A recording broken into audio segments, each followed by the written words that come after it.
How many stocks should be in your portfolio? A lot of young investors asking themselves this simple question. Have you ever heard about diversification? What do you need to learn about it if you are an investor? Is it a good investment strategy?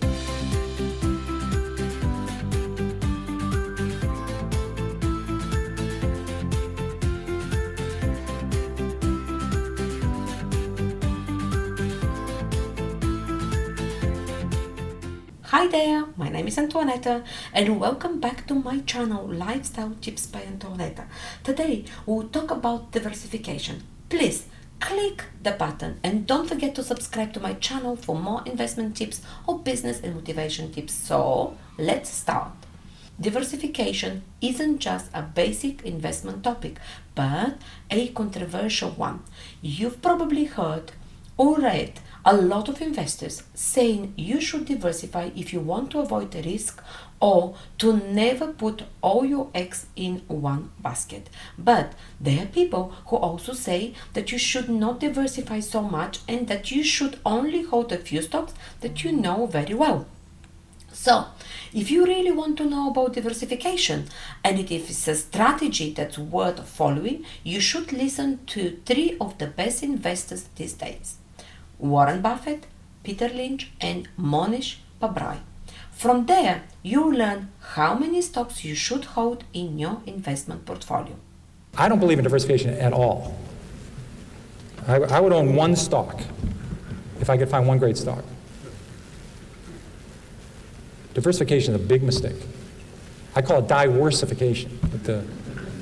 You buy this thing that might balance this other thing and they both go down. So I don't believe in diversification at all. I would own one stock. But what I do believe in is if I find 10 good stories, they're all equally attractive, I buy all 10.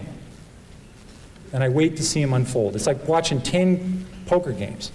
10 games of stud poker. You watch the cards turn over, story 3 gets better, story 6 slips, story 7 stays the same but it goes up 50%, so you sell 7 and buy 2. That's all I do. So if they're equally attractive, I buy all 10. Then gradually some story says, oh my God, this is getting better and better, and guess what? The stock just went down. So you keep watching 10 stories, and magically, because of that rule of stocks going up and down a lot, then you load up. You really, take a big advantage. So that either happens because something happens to the company, or the market goes down and all stocks go down. We think diversification is, as practiced generally, makes very little sense for anyone that knows what they're doing. Diversification is a protection against ignorance. I mean, if you want to make sure that nothing bad happens to you relative to the market, you own everything. There's nothing wrong with that. I mean, that is a perfectly sound approach for somebody who does not feel they know how to analyze businesses. If you know how to analyze businesses and value businesses, it's crazy to own 50 stocks or 40 stocks or 30 stocks probably, because there aren't that many wonderful businesses that are understandable to a single human being in all likelihood. And to have some super wonderful business and then put money in number 30 or 35 on your list of attractiveness and forego putting more money into number 1 just strikes Charlie and me as madness. If you look at most entrepreneurs, they don't even have 4 bets. 98% of their assets is 1 bet. And they don't have sleepless nights. They're pretty comfortable with single bet and a lot of the eggs in one basket. So I think that if you know what you're doing, if you don't know what you're doing, please index.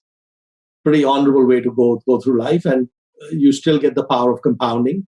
But if you know what you're doing, then it seems like insanity to own 30 stocks or even 20 stocks. I mean, why would you put money, like Buffett would say, why would you put money into your 27th best idea instead of your 3rd best idea? So that just makes no sense. And the idea that you would actually understand 27 businesses as well as each of them or equally is unlikely. So there's circle of competence issues, there's a depth of understanding issues that come in. And so from my point of view, the answer has been, at least in Pabrai funds, has been to go with like a 10 by 10 portfolio, 10 stocks, 10% each seems like a good medium. In my personal portfolio, sometimes I've had one stock, and sometimes, and I don't think I've had many occasions when there's been more than 4 or 5 positions. A really wonderful business is very well protected against the vicissitudes of the economy over time and the competition. I mean, we're talking about businesses that are resistant to effective competition, and 3 of those will be better than 100 average businesses. And they'll be safer, incidentally. I mean, there is less risk in owning 3 easy to identify wonderful businesses than there is in owning 50 well-known big businesses. And it's amazing what has been taught over the years in finance classes about that. But I can assure you that I would rather pick, if I had to bet the next 30 years on the fortunes of my family that would be dependent upon the income from a given group of businesses, I would rather pick 3 businesses from those we own than own a diversified group of 50. Charlie? Yeah, what he's saying is that much of what is taught in modern corporate finance courses is twaddle. And all 3 investors, Lynch, Buffett and Pabrai, have different ideas and beliefs when it comes to diversification. As you see, Peter Lynch doesn't believe in diversification and considers it's a big mistake. He may purchase 10 stocks, but he will eventually find one stock that he will concentrate on, even if that means allowing it to make up a large percentage of his portfolio. Meanwhile, Buffett believes that diversification is protection against ignorance. It is ideal for passive investors who just want to get the average market return. As for Pabrai, he believes that having more stocks in your portfolio means you have much harder time understanding each business. He also points out that you should invest in the best performing company.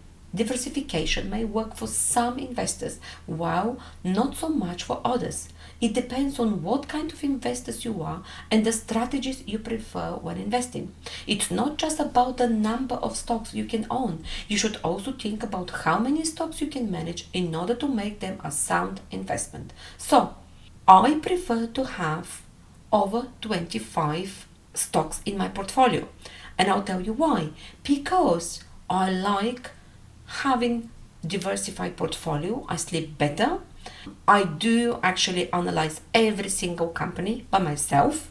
I do talk with different investors about that. We share opinions, but I prefer to have a larger portfolio because I'd like to have value stocks, I'd like to have high growth stocks, and I'd like to have speculative stocks. So companies with a small market cap. So I know that one day they will be a good big company. So yes, this is my opinion and this is what I think about. And this is only my opinion because I'm not a financial investor. This is why I'm sharing on this channel. I do like share opinion of different investors, and everybody have to really find the answer by themselves. So that is for today. Don't forget to leave a like if you enjoyed the video. You can also comment down below if you have any suggestions, tips or recommendations, and I'd love to hear from you. So good luck with your investments. I'll see you soon.